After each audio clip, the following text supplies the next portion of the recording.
किन्छ गुन्द्रुक कसरी बनाएको हुन्छ र कहाँ राखेको हुन्छ आम्मा साथीहरू तपाईहरुले गुन्द्रुक खोज मिठो हुन्छ भन्नुहुन्छ यस्तो ल अनि त टन्नै तातो बनाएर राख्नको लागि यसरी जे होस् निकाल्न जारी छ म निकाल्दिम के हैन यहाँसम्म म निकालिदिन्छु फोहोर छ के मेरो हात त त्यस्तो कहाँसम्म नि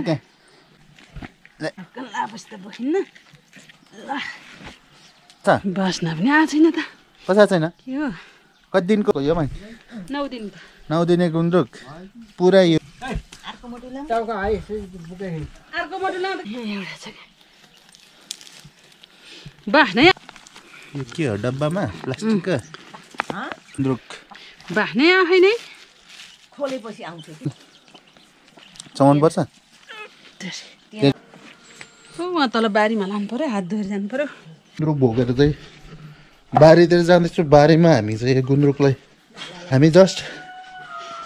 मलखत गोबरबाट चाहिँ यो गुन्द्रुकको मट्काहरू निकालेर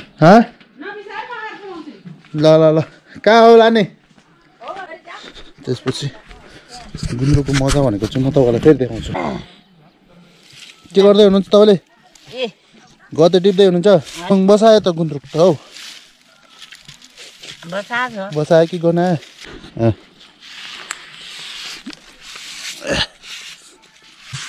गुन्द्रुक मिक्स अफ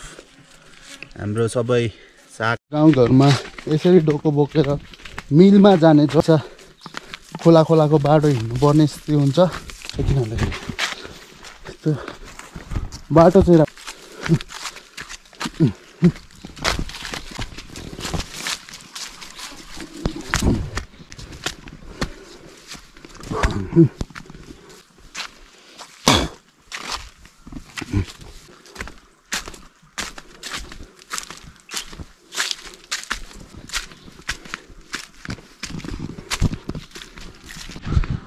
मकै पिस्ने कार्यक्रम चाहिँ सकेको छ मकै पिसिसकेपछि म पुराना जमानाको घरहरू बनाएको वलहरू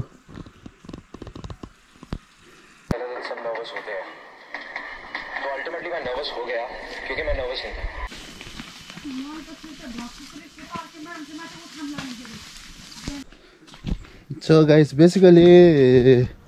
हाम्रो गाउँमा डोको भन्छ हैन यो चाहिँ नाम्लो चाहिँ मकै बोरीमा मकै हालेर यो थोरै थोरै क्वान्टिटीमा लिएर जानुपर्ने हुन्छ